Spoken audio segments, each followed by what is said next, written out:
Hey everybody, I know it's been a while since I did a video update, but I'm going to give you an update now. It's been a little over 6 months since I've been here in China, and I'm going to give you a timeline of things that have happened in regards to work here for me and the virus situation. So I'm on the rooftop of my apartment building. You can see the lovely view here. And if you look right here where my finger is, you can see a Shenzhen Bay. And if you look even closer, you will see a bridge, the white bridge there, and that's the bridge, one of the bridges that leads to Hong Kong, which is still closed to mainland China, unfortunately.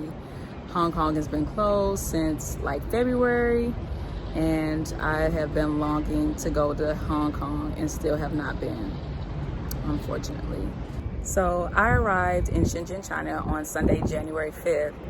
And during that first week I was here, the company that I was working for put me in a hotel for 7 days. And during that first week, I had to find an apartment, do my health checkup, and sign my contract for the job that I got. During the second week, I had training for the job that I came here for. The third week, I finally went ahead and was able to work in my center. My days off were Monday and Tuesday, so I started working at my center on Wednesday and Thursday of the third week in January. And then I was off that Friday, Saturday, and Sunday. They gave us off for the Chinese New Year. And since I had Monday and Tuesday off, I didn't have to return back to the center until January 29th. So by the time January 29th came around, everyone got the update from the government that no one was returning to work. Everyone is to stay put until February 10th. So when February 10th finally came, they decided to let us work from home. And so we worked from home for the rest of the month of February, from February 10th. And then on February 24th, we had a town hall with my company, and they basically said that we're going to get a 50% pay cut. They gave us something to sign. Some of us signed it. I didn't sign. Some of us signed it and some of us didn't. They still took the 50% pay cut for a month that we were already almost finished working. And then on March 5th, my coworkers started messaging everybody saying, hey, did you get a phone call that you were let go? Hey, I just got a phone call and I was let go. And I was like, no, I didn't get a phone call yet. I got a phone call finally from my SM, my service manager, and I didn't answer. And I messaged her. I said, hey, if this is about my job or if I'm being let go, I need something in writing. And she messaged me back and said, well, I wanted to let you know now that there's no more work for you. And those were the words that she used. There's no more work for you. And so I was let go on March 5th. So from March 5th, I was out of work. So I started looking for other jobs. And on March 14th, I signed with another company. However, the schools weren't back in session yet. They weren't letting the schools go back yet. At the end of April, they let the senior high school students go back. The ones that were getting ready to graduate, they were in their last semester. They let them return back to school at the end of April. And I believe also the junior high school students, the ones transitioning into high school, they let them return first. And then about 2 weeks later, we got an announcement saying that the primary schools can start back. And I want to say that was at the beginning of May, maybe around May 4th or so. And from there on, everything happened really fast for me. So I got my COVID test like on May 6th. I think it was a Wednesday. And then 2 days later on Friday, I got 2-hour training, online training from the company, the new company that I was working with. And then May 11th, that Monday, I started working at the school. So my previous company was a training center, which I was teaching adults.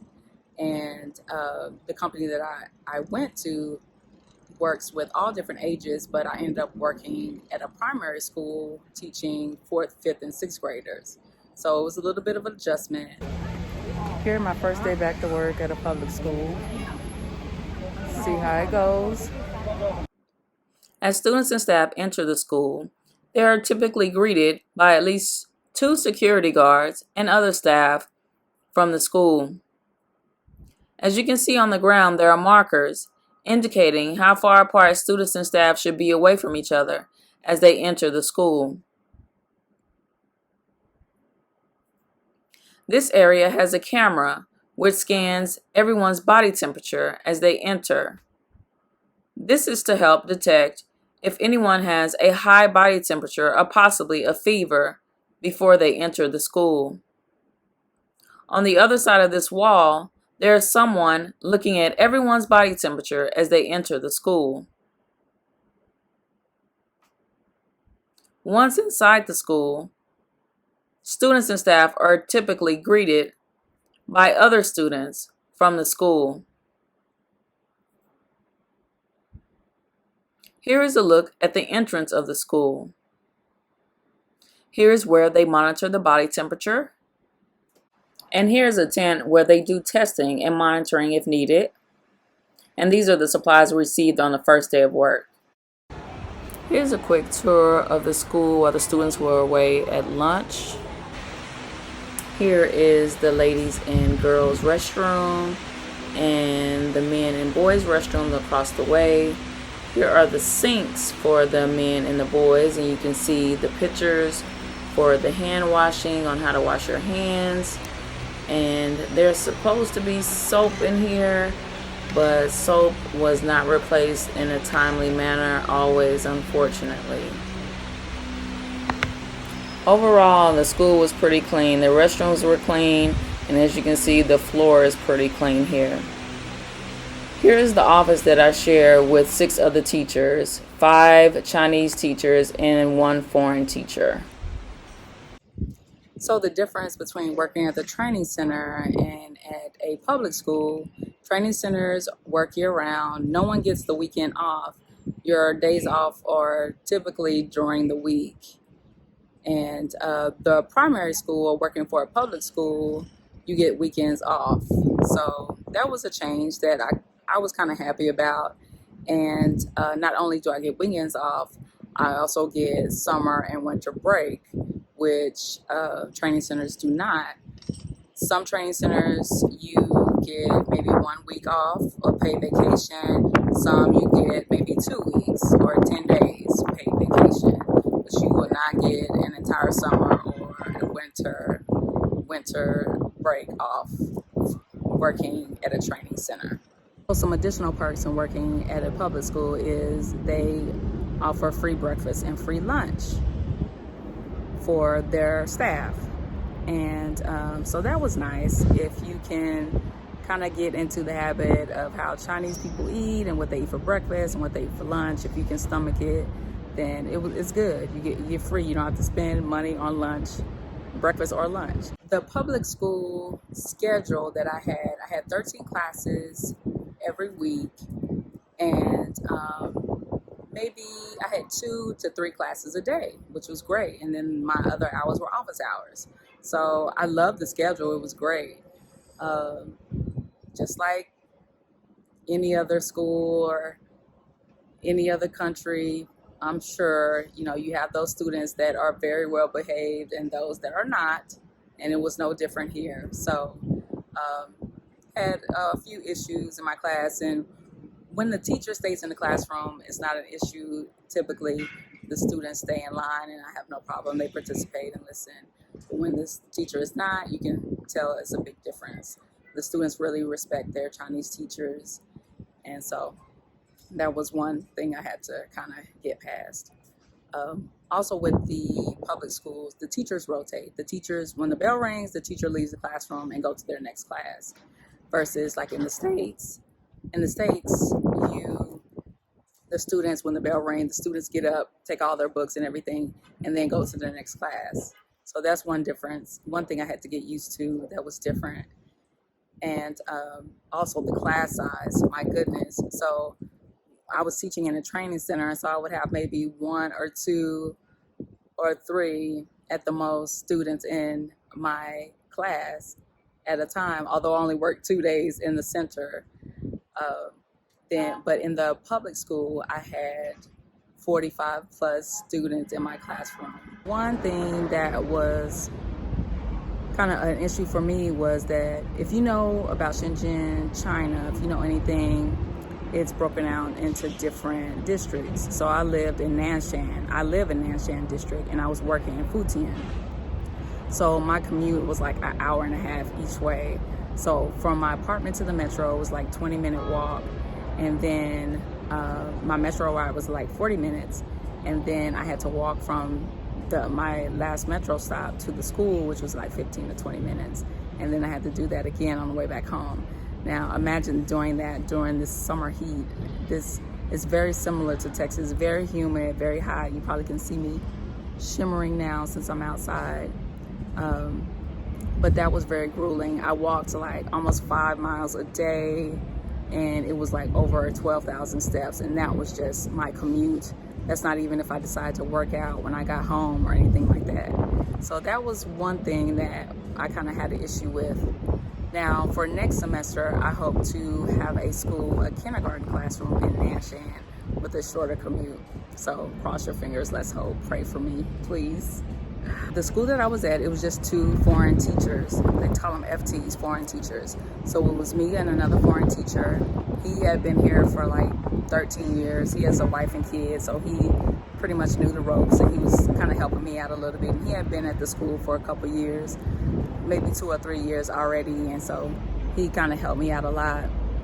The school had no elevator, and it had 7 floors. So up and down the stairs, so that's where my steps came in also. Up and down the stairs, no elevator. Okay, it's July 3rd, and today is my last day of school. Thursday and Friday were supposed to be exams, and Thursday night, last night, I got a message from my contact teacher here at the school that exams were canceled for Friday. So I got here, Friday was a regular day. I was supposed to get out early today on Friday. I was told I was going to be able to leave right after lunch on Friday since it was the exam. But since the exams were canceled, I had a full day today on my last day. I was out of work for about 2.5 months since I got let go March 5th, and I didn't start back working until May 11th. So during that time, I basically just about worked out 5 days a week. I have a gym in my building, so I just went to the gym every day and just kind of explored the city. And I've showed you some of that in my previous videos, and I'll show you some video here as well. One thing about that, people might think, well, how did you pay your bills? Weren't you scared? This, that, and the other. Well, I got paid for January. I got my 50% from February. And then in March, I got my severance from them letting us go. So I had a pretty good amount of savings. I didn't buy a whole lot. I just pretty much bought what I needed for my apartment. The apartments are furnished here, so you pretty much just have to buy just your food and maybe the sheets and stuff like that, sheets and towels and your toiletries and stuff like that. But I didn't buy much, so I still had a lot of money saved. And also the company, the training center that let us go, they offered like a 10,000 RMB loan to some people when you first arrive. I didn't take the loan, so I didn't have to pay that back. That was in my favor. So I was in pretty good shape. And the cost of living here is pretty low. Now an update on the COVID-19 situation here in Shenzhen, China. We have had no confirmed cases, domestic or imported, for 153 days as of July 19th. The total cases have been 423 domestic, and then there were 39 imported. And that has pretty much been the same for 153 days. So we are very fortunate here. Unfortunately, Hong Kong and some other parts of China continue to see cases. They continue to see rising cases, or they continue to see hot spots pop up here and there. But Shenzhen, we've been very fortunate, and things are really great here. A lot of people are still wearing their masks. You'll see people walking on the street without a mask, and even in my apartment building, people will walk in the apartment or on the elevator and not have a mask on. I continue to wear my mask everywhere, outside, wherever I am. If no people are around while I'm walking, I won't wear it. But I'm trying to wear my mask as much as possible. I've been keeping up with what's been going on back home, and it's just not good. Not good. The increasing cases and just people and these parties and at the beaches and people not wanting to wear masks, and it's just, and people thinking it's a hoax. I just, man, I just don't know what to say. I'm speechless. Be safe, really. Until it hits home, unfortunately, people just won't get it. And I'm hoping people will get it before then. If the states would have kept their stay-at-home orders, you all will probably have been well on your way to slowly opening up by now. But since they closed down and then opened up really soon, and the way that they did, cases are increasing. And that's so unfortunate. And I just pray for my friends and family, and I pray for everybody there in the States that, just be safe. It's for real. Wear your mask. They help. We're still wearing our mask here for the most part. On the metro, on the buses, I still wear mine, most of the time. So just be safe. Be safe. I must commend China on how they handled the virus, and that everyone is pretty much back to work now. So it's pretty good here, and I'm glad I stayed. And some people left. Some foreigners left and they went back home, and some people regretted that they left. So I'm glad I stayed. I have been trying to tell my family back home, stop letting people visit your house. I don't care if it's family members. You don't know where those family members been, how many times they've been to the grocery store, who has been visiting their house. Don't let people come to your house. You don't know where they've been, who they've been around. I'm from Texas. Texas is getting hit really hard, and I'm just, fearful for my family and my friends there in Texas, and there's nothing I can do. There's nothing I can do about it. I wish I could bring everybody to China, but I'm sure many of my friends and family wouldn't want to come to China. But I'm on summer vacation now, which I'm happy about. School ended on July 10th, I believe. That was my last day. And now I'm on summer vacation. I've been traveling China a little bit so far. Been doing things in Shenzhen, dancing, cooking classes. I've been trying to enjoy my summer, and I have a lot more planned for the summer. I'm supposed to return back to school, I believe September 1st, and I will let you know how that goes. I have more videos to come to update you on some other things, and I will be in touch. 再见。